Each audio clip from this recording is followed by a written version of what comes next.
Okay, so in this video, I'm going to explain how to thread and operate an overlock machine. It's also called a serger. First off, we've got the on-off switch, which is right here next to the power plug. Now, if you pull the plug out, you notice that it has a weird shape. It's made like that so that it will only fit in one way. You can't put it in the machine upside down. Okay, so then moving on, next, this is our flywheel. This is the one that you can hand crank. It's the one that spins when you push the pedal.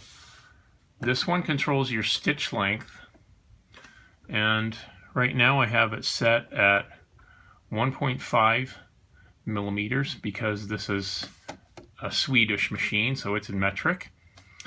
I'm not sure what this one does, but I haven't ever fooled with it. I just leave it in the central position because I have to look in the manual.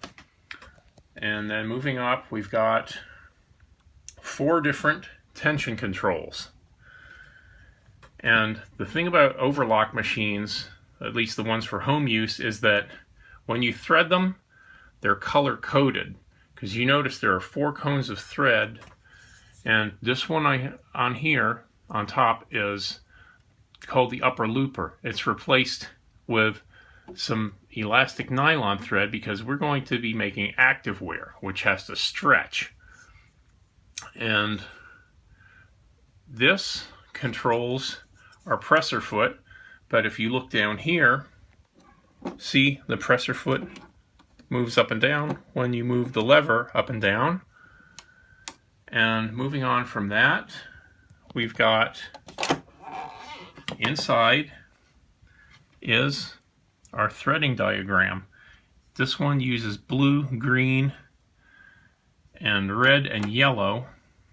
The blue and green ones go down here to the lower locking mechanism, and you can see this little diagram tells you how to set it all up.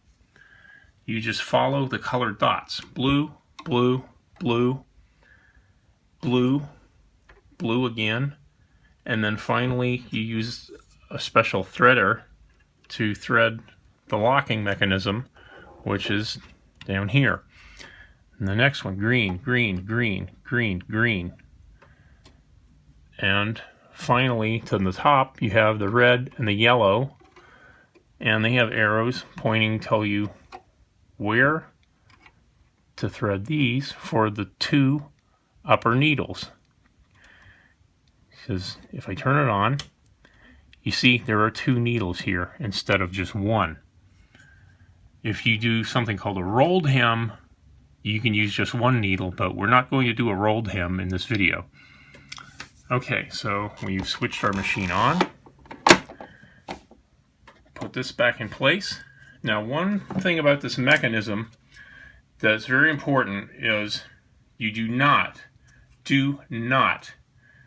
use our starch treatment on fabric that you feed into this mechanism, because if you do, all that starch dust will go down into the mechanism and it'll ruin it. And these machines are not cheap to replace. This one, Husqvarna 905 Husky Lock, it was built around 2004, and I believe I paid about $750 or $800 new for it. It's a really nice quality machine, and I've gotten a lot of use out of it. Works great for making activewear. Do not use the cheap $200 machines. They're not worth it.